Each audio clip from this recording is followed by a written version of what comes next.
राधे, जय श्री कृष्णा, जय श्री कृष्णा। कैसे हैं आप सभी लोग? मस्त होंगे, स्वस्थ होंगे। चलिए आज हम आपको सुनाते हैं साढ़ मास की यानी साढ़ मास शुक्ल पक्ष की एकादशी, जिसका नाम है पद्मा एकादशी और इसको देवशयन एकादशी भी कहते हैं। अगर आपको अच्छी लगे तो प्लीज लाइक करें, कमेंट करें और शेयर करें। चैनल पर नए हैं तो प्लीज चैनल को सब्सक्राइब करें। राधे राधे, जय श्री कृष्णा, जय श्री कृष्णा। चलिए देर ना करते हम आपको सुनाते हैं देवशयन एकादशी की व्रत की कथा। युधिष्ठिर बोले, हे केशव, साढ़ शुक्ल पक्ष की एकादशी का क्या नाम है? उसका देवता कौन है, यह मुझसे कहिए। श्री कृष्ण जी बोले, हे महिपाल, जिस कथा को ब्रह्मा जी ने नारद जी से कहा उस कथा को मैं तुमसे कहता हूँ। नारद जी ब्रह्मा जी से पूछने लगे कि साढ़ शुक्ल पक्ष की एकादशी का क्या नाम है। प्रसन्न होकर विष्णु की आराधना के लिए मुझसे कहिए। ब्रह्मा जी बोले, हे मुनिश्रेष्ठ, तुम वैष्णव, तुमने बहुत सुंदर प्रश्न किया। जगत में एकादशी से पवित्र और कोई पर्व नहीं। सब पापों को नष्ट करने के लिए यत्न पूर्वक इसको करना चाहिए, यानी इसका व्रत करना चाहिए। इसलिए शुक्ल पक्ष की एकादशी का व्रत तुमसे कहूंगा। एकादशी का व्रत पापों को नाश करके सभी मनोकामनाओं को पूर्ण करता है। जिसने इसको नहीं किया है वे नरक भागी होते हैं। साढ़ शुक्ल पक्ष की एकादशी का नाम पद्मा है। हृषिकेश भगवान के प्रसन्न करने को यह उत्तम व्रत चाहिए। तुमसे मैं पुराण कथा कहता हूँ, जिसके सुनने से बड़े पाप नष्ट हो जाते हैं। सूर्य वंश में सत्यवादी प्रतापी माधता नाम का चक्रवर्ती राजा था। वह राजा धर्म से अपने पुत्र की तरह प्रजा पालन करता था। उसके राज्य में अकाल, रोग और मानसिक चिंता नहीं रहती थी। उसकी पूजा आतंक रहित धन धान्य से पूर्ण थी। उसे राज्य करते बहुत वर्ष बीत गए थे। 3 वर्ष तक उसके राज्य में वर्षा नहीं हुई। इससे उसकी प्रजा भूख प्यास से पीड़ित होकर व्याकुल हो गई। अन्न के अभाव से पीड़ित होने के कारण उसके देश में स्वाहा, सब्दी, वष्टकारक और वेद पाठ बंद हो गए। फिर प्रजा आकर राजा से बोली, हे राजन, मेघ रूपी विष्णु भगवान सब में व्यर्थ है। वे ही वर्षा करते हैं, वर्षा से अन्न होता है, अन्न से प्रजा होती है। हे नरपते यानी हे राजा, उस अन्न के न होने से प्रजा नष्ट हो रही है। ऐसा यत्न करिए जिससे कल्याण हो। राजा बोला, आपने सत्य कहा। अन्न ईश्वर का रूप है। अन्न में सब निवास करते हैं। अन्न से प्राणी पैदा होते हैं। अन्न से संसार वर्तमान है, ऐसा लोक में सुना जाता है और पुराणों में भी विस्तार पूर्वक कहा गया है। राजा के अधर्म से प्रजा दुख मिलता है, यानी अधर्म करता है तो प्रजा को दुख मिलता है। मैंने बुद्धि से विचार करते हुए अपना कोई दोष नहीं देखा, तथापि मैं प्रजा के हित के लिए यत्न करूंगा। ऐसा विचार करके राजा ने कुछ सेना साथ में ले ली। ब्रह्मा जी को प्रणाम करके गहन वन में चला गया। तपस्वी मुनीश्वर के आश्रम में विचरने लगा। राजा ने ब्रह्मा के पुत्र अंगिरा ऋषि को देखा, जिनके तेज से दिशाओं में प्रकाश हो रहा था। दूसरे ब्रह्मा की तरह मालूम होते थे। उनको देखकर जितेंद्रिय राजा प्रसन्न हुआ और सवारी से उतरकर हाथ जोड़कर चरणों में प्रणाम किया। ऋषि ने आशीर्वाद देकर राज्य के 7 अंगों की कुशल पूछी। फिर मुनि ने राजा के आने का कारण पूछा। राजा ने अपनी कुशल और आने का कारण सुनाया। राजा बोला कि मैंने धर्म से पृथ्वी का पालन किया है, परंतु मेरे राज्य में वर्षा नहीं हुई। इसका कारण मैं नहीं जानता। इस संदेह को दूर करने के लिए मैं आपके पास आया हूँ। शांति और कल्याण की विधि से प्रजा के सुख का उपाय करिए। ऋषि बोले, हे राजन, ये सतयुग सब युगों में उत्तम है। इस युग में मनुष्य ब्रह्म ज्ञानी है। इसमें धर्म के चारों चरण वर्तमान है। इस युग में ब्राह्मणों के सिवा कोई तपस्या नहीं करता। हे राजेन, तुम्हारे देश में शुद्ध तप कर रहा है। उनके अनुचित कार्य करने से वर्षा नहीं हो रही है। उनके मारने का उपाय करो, जिससे दोष शांत हो। राजा बोला, तप करते हुए बिना अपराध के मैं नहीं मारूंगा। दुख दूर करने को धर्म का उपदेश दीजिए, यानी धर्म पर चलने का कोई उपदेश दीजिए। ऋषि बोले, हे राजन, जो ऐसा है जो एकादशी का व्रत करे, साढ़ के शुक्ल पक्ष में पद्मा नाम की एकादशी है, उसके प्रभाव से निश्चय वर्षा होगी। यह सब सिद्धियों को देने वाली, सब उपद्रवों को नष्ट करने वाली है। हे नर, तुम प्रजा और परिवार से इसका व्रत करो। मुनि का वचन सुनकर राजा अपने महल में आया और पद्मा एकादशी का व्रत किया। इस व्रत के करने से सारे राज्य में वर्षा हुई, भगवान की कृपा से मनुष्यों को सुख हुआ। इस कारण वे उत्तम व्रत करना चाहेंगे। यह मनुष्यों को सुख और मोक्ष देने वाला है। हे राजन, यह एकादशी देवशयन एकादशी कहलाती है। राजा साधुल भगवान को प्रसन्न करने के लिए मोक्ष की इच्छा करने वालों को देवशयन का व्रत करना चाहिए। चतुर्मास व्रत का प्रारंभ भी इससे किया जाता है। युधिष्ठिर बोले, हे कृष्ण, विष्णु के शयन का व्रत कैसे करना चाहिए? हे देव, कृपा करके मुझे बतलाइए। चतुर्मास का व्रत को कहिए। श्री कृष्ण बोले, विष्णु के शयन के व्रत और चतुर्मास में जो व्रत कहिए उनको मैं तुमसे कहूंगा, तुम सुनो। साठ शुक्ल पक्ष में जब सूर्य कर्क राशि पर आ जाए, एकादशी के दिन जगत के स्वामी मधुसूदन भगवान को शयन कराना चाहिए। सूर्य तुला राशि पर आ जाए तब भगवान का उत्थान कराना चाहिए। अधिक मास में भी यही विधि कही है। इसके सिवा भगवान का न शयन करावे न उत्थान, यानी ना ही लिटावे और न ही उठावे। साढ़ के शुक्ल पक्ष में एकादशी का उपास करके चतुर्मास के व्रतों के नियम करें। हे युधिष्ठिर, शंख चक्र गदाधारी भगवान की प्रतिमा को स्थापित करके शयन करावे। पीताम्बर धारण कराकर श्वेत वर्ण की सैया पर स्वच्छ तकिया लगाकर श्वेत वस्त्र उड़ाकर शयन करावे। वेदाग ब्राह्मण यानी वेद पाठी को बुलाकर ब्राह्मण द्वारा पंच अमृत से स्नान करावे। सुंदर गंध लेपन करके धूप दीप सुंदर फूलों से पूजन करें। इस मंत्र को बोले, हे हसीकेश, मैंने लक्ष्मी सहित तुम्हारा पूजन किया करके शयन कराया। हे देवेश, यानी मेरे कृष्ण कन्हैया को कह रहे हैं, हे जनार्दन, लक्ष्मी सहित कृपा करो। हे जगन्नाथ, आपके शयन करने पर चर अचर सब संसार जो जाता है, आपके शयन करने पर अचर चर सब संसार सो जाता है, आपके जागने पर सब संसार जागता है। हे युधिष्ठिर, इस तरह से विष्णु की प्रतिमा को स्थापित करके उसके सामने बैठकर नियमों को ग्रहण करें। प्रातः संध्या सब नित्य कर्म को पूरा करके देव उत्थान एकादशी तक 4 महीने तक का नियम ले। हे प्रभु, मेरे इन शुद्ध नियमों को निर्विघ्न यानी विघ्न न डालने से पूर्ण करिए। जो विघ्न आए उसको पूर्ण करिए। इस प्रकार शुद्ध चीज से प्रार्थना करें। मेरा भक्त स्त्री हो पुरुष हो वह दांतून कुल्ला करके धर्म के लिए व्रत करें।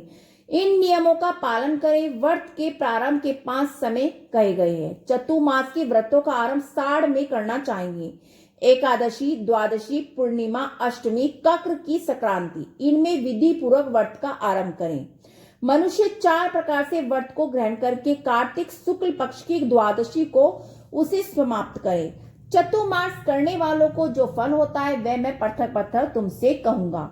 साढ़ की शुक्ल पक्ष की एकादशी को उपास करे, चतुर्मास का व्रत करे, यत्न पूर्वक करे, नहीं तो साल भर के पाप नष्ट नहीं हो सकते। जिस महीने में संक्रांति न हो वह देवता और पितरों के काम में वर्जित है।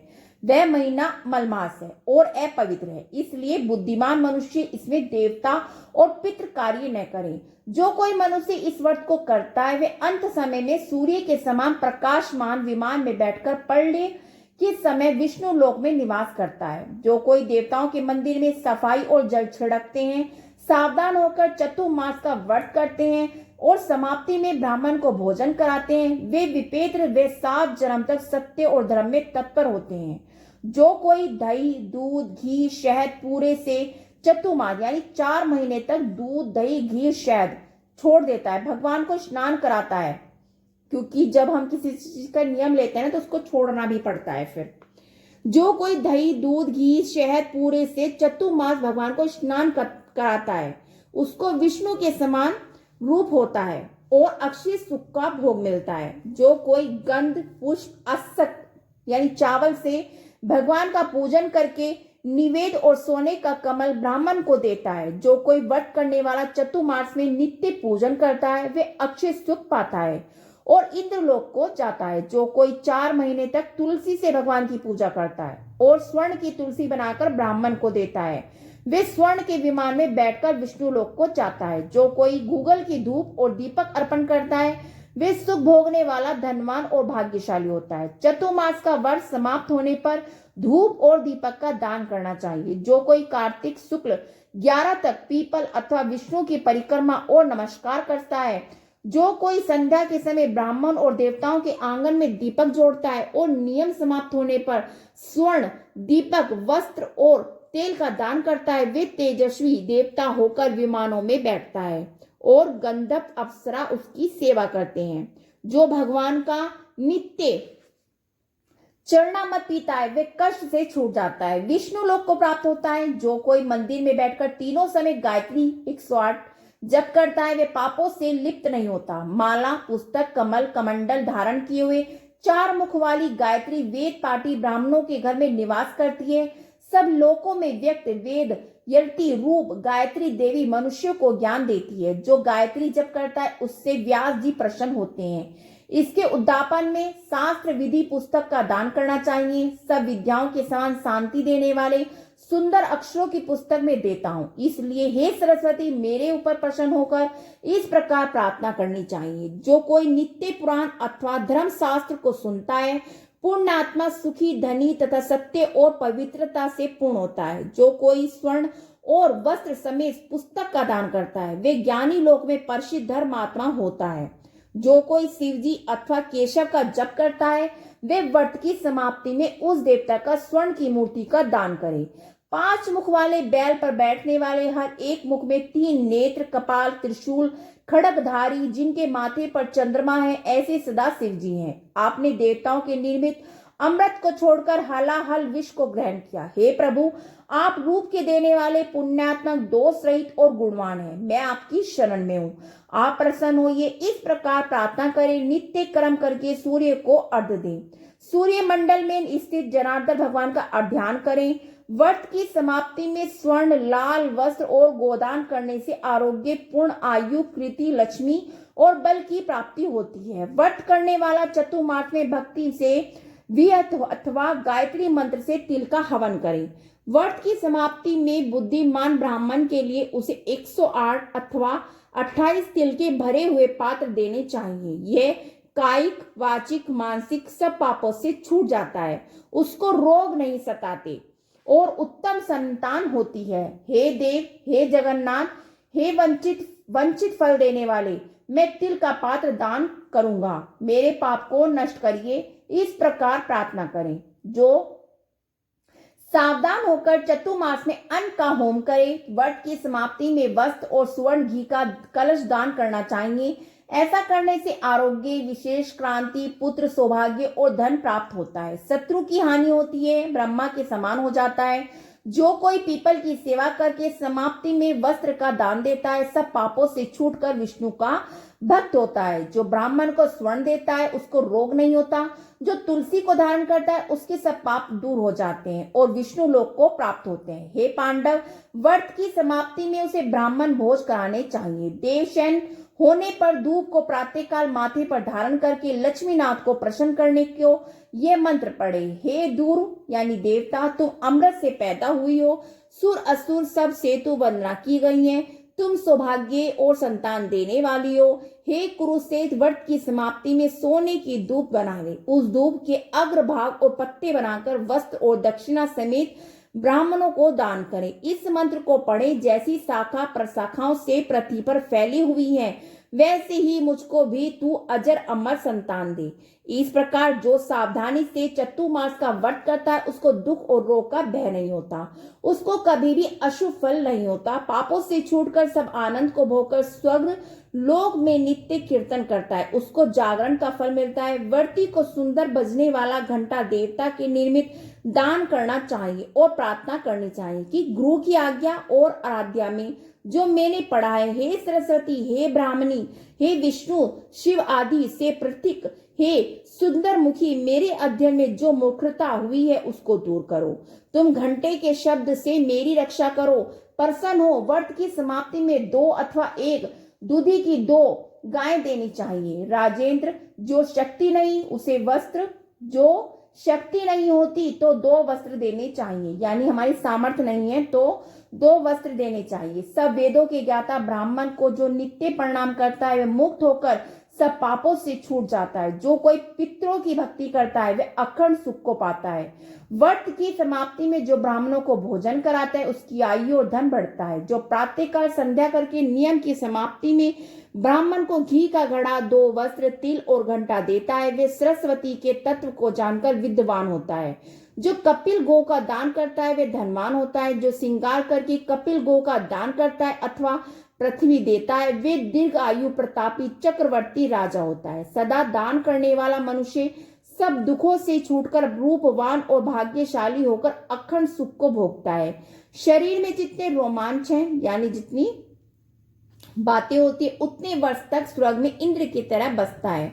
जो कोई सूर्य अथवा गणेश को नित्य नमस्कार करता है वे आयु आरोग्य ऐश्वर्य उत्तम क्रांति को प्राप्त होता है। गणेश जी की कृपा से उसकी इच्छा पूरी होती है। निसंदेह सब जगह उनकी विजय होती है। सिंदूर के समान लाल रंग का सूर्य बनाना, संपूर्ण कामना सिद्ध करने के लिए उस प्रतिमा को ब्राह्मण को दे देना।